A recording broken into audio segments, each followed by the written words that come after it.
शुक्रिया अचल सिद्धार्थ जी। आज इस यादव महापंचायत को बुलाने वाले यादव सेना के राष्ट्रीय अध्यक्ष सुकुमार भाई, हमारे बीच में हाई कोर्ट के महाधिवक्ता रह चुके राज बहादुर जी और साथियों, आज ये महापंचायत जो बुलाई गई है और जिस दौर में बुलाई गई है, ये एक ऐतिहासिक कदम है। इस ऐतिहासिक कदम का हमको स्वागत करना चाहिए, क्योंकि लगातार जो उत्तर प्रदेश में इनकाउंटर की राजनीति है, फोर्सों की राजनीति है, बुलडोज करने की राजनीति है, उस राजनीति के खिलाफ प्रेमचंद यादव की हत्या के बाद जिस तरीके से उत्तर प्रदेश में इंसाफ का सवाल उठा है, उभरा है, इस 7 सालों में योगी आदित्यनाथ की सरकार में ये इतनी प्रमुखता से कभी नहीं उभरा।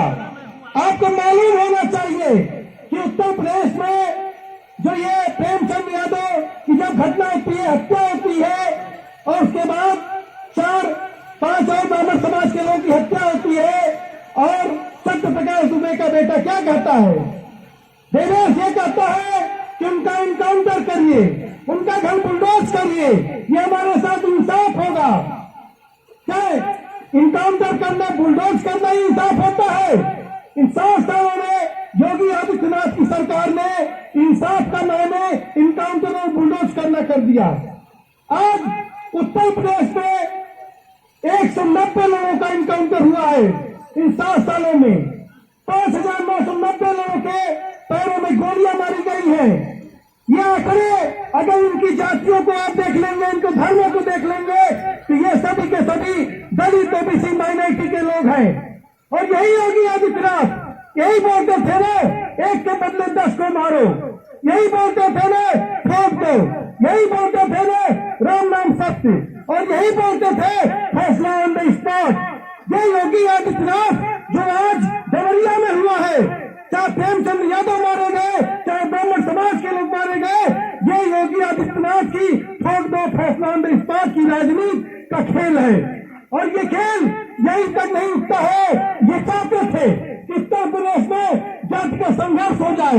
ये चाहते थे कि हम इस बुलडोजर को चला करके ये पूरा का पूरा जिस तरीके से बिहार में जातिगत जनगणना की आंकड़े आ गए हैं, इन सवालों को हम डाइवर्ट कर दें और इंसाफ की लड़ाई को जातिगत संघर्ष की लड़ाई में तब्दील कर दें। लेकिन ये आप सभी लोगों के तमाम जो संगठन यहाँ पर लिखे हैं, यादव सेना के आह्वान पर जो आज यहाँ पर आए हैं, शिव कुमार भाई के आह्वान पर यहाँ पर आए हैं, इन्होंने अपनी ताकत से योगी आदित्यनाथ की सरकार को झुकाने का काम किया। आज सिर्फ और सिर्फ हम प्रेमचंद यादव की इंसाफ की लड़ाई नहीं लड़ रहे हैं। हम हाथरस में जो हमारी बहन के साथ बलात्कार हुआ, हम पूछना चाहते हैं आखिर में आपका बुलडोजर वहाँ पर कहाँ रह गया? बगल में सेंगल जो बलात्कारी है, चिन्मयानंद जो बलात्कारी है, वहाँ पर आपका बुलडोजर कहाँ रुक गया? जब हमारे क्या आजमगढ़ में, हरौला में मोरे दंपत्ति कांड होता है, और जिस समय हम लोग यहाँ पर बैठे हैं, बात कर रहे हैं, और इसी दौर में जो छोटी छोटी बच्चियां थी और वो लोग आजमगढ़ कलेक्ट्रेट पर इंसाफ की मांग लगातार करते रहे, लेकिन उनकी इंसाफ की मांग नहीं मानी गई। और यही केशव प्रसाद मौर्य जाकर ओबीसी के नाम पर कहे कि हम आपको जो है आर्थिक मदद देते हैं, वो भी आर्थिक मदद झूठी निकली। साथियों, आज जो ये सवाल है कि गुरु गोविंद सिंह का कहना था कि 1.25 से 1 लाऊं, चिड़ियों से बात उड़ाऊं, तब गुरु गोविंद नाम कहूं। आज ये जो सब महापंचायत है, ये महापंचायत में इस बात का ऐलान कर दिया है कि उत्तर प्रदेश में अगर इनकाउंटर के नाम पर दलित ओबीसी अल्पसंख्यकों को आप उसके ऊपर हमला करेंगे, अगर आप बुलडोजर के नाम पर बुलडोजर राजनीति करेंगे, तो हम इस बुलडोजर का तमाम करने के लिए संगठित हो गए हैं। साथियों, ये जो बुलडोजर की राजनीति है, ये बुलडोजर की राजनीति दरअसल विध्वंस की राजनीति है। ये विध्वंस की राजनीति आप याद करिए, 92 का वो दौर, ये लोग बाबरी मस्जिद को विध्वंस करके पूरे देश में कत्लेआम मचा दिए। ये लोग जो नफरत की राजनीति करने वाले लोग हैं, आज पूरे उत्तर प्रदेश को कत्लगाह बना दिए हैं। आज योगी आदित्यनाथ कल कहा उन्होंने कि उत्तर प्रदेश में अपराधियों का खात्मा हो गया है। मैं आपके मन से पंचायत के माध्यम से पूछना चाहता हूँ कि योगी आदित्यनाथ जी, अगर उत्तर प्रदेश में अपराधियों का खात्मा हो गया है तो लगातार जो गैंगस्टर गुंडाए के नाम पर हर दिन हमारे दलित ओबीसी वंचित साथियों को चिरापुतर किया जा रहा है, उनके पैरों में गोलियां मारी जा रही है, वो आखिर में क्यों हो रहा है?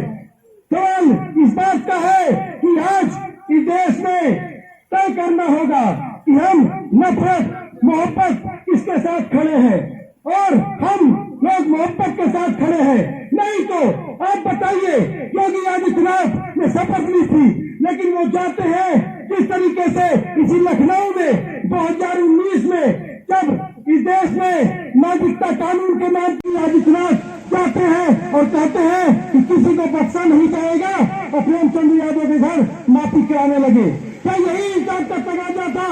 आपको अगर देखना था तो प्रेमचंद यादव के भी बच्चे अनाथ हुए थे और ब्राह्मण परिवार के भी बच्चे अनाथ हुए थे, लेकिन आप नहीं गए। हम पूछना चाहते हैं उस देवेश दुबे से भी कि जो अखिलेश यादव जाते हैं तो कहते हैं कि अखिलेश जिसे हम नहीं मिलना चाहते हैं, हमको जान माल का खतरा है। भाई देवेश, ये बताइए, आपके पिता की हत्या क्या अखिलेश यादव के कार्यकाल में हुई? आपके पिता की हत्या योगी आदित्यनाथ के कार्यकाल में हुई।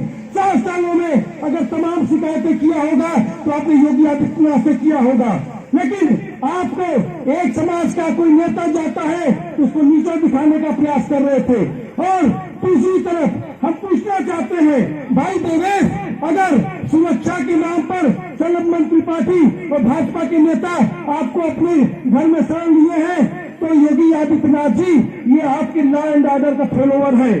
अगर प्रेमचंद यादव के परिवार को आपने बंधक बना लिया और वहां पर बंदूक के बल पर उनकी आवाज को रोकने का काम किया, इस तरीके से कश्मीर में किया जा रहा था, लेकिन अगर आप क्या कह रहे हैं, अगर देश को सुरक्षा का खतरा है तो मतलब योगी आदित्यनाथ की गवर्नमेंट का लॉ एंड ऑर्डर पर सवाल उठता है। अगर अतीक अहमद और अशरफ पे जो उनके बच्चों को बाल संरक्षण गृह में रखा जाता है और देवेश पांडे को भाजपा के नेता को रखते हैं, हमको इस पार्टी को समझना चाहिए। और आज मैं यादव सेना को बधाई देता हूँ कि जिस तरीके से दलित बहुजन और संसद जो यूनिटी की हम बात करते हैं, बहुजन एकता की बात करते हैं, जो दुख का रिश्ता होता है, आज इस महापंचायत ने एक दुख का रिश्ता बनाया है। और उत्तर प्रदेश में आगामी दौर में अगर ये हमारा आंदोलन, ये क्योंकि ये सिर्फ महापंचायत नहीं है, ये पंचायत एक आंदोलन का शक्ल बन जाएगी और आने वाले दिनों में योगी आदित्यनाथ ठोक दो बदला लेने राम नाम सत्य की ये पॉलिटिक्स खत्म होगी। हमारे बीच में खड़े हो गए हमारे अजय भाई, इसलिए मैं अपनी बात को समाप्त करता हूँ। इनकलाब जिंदाबाद।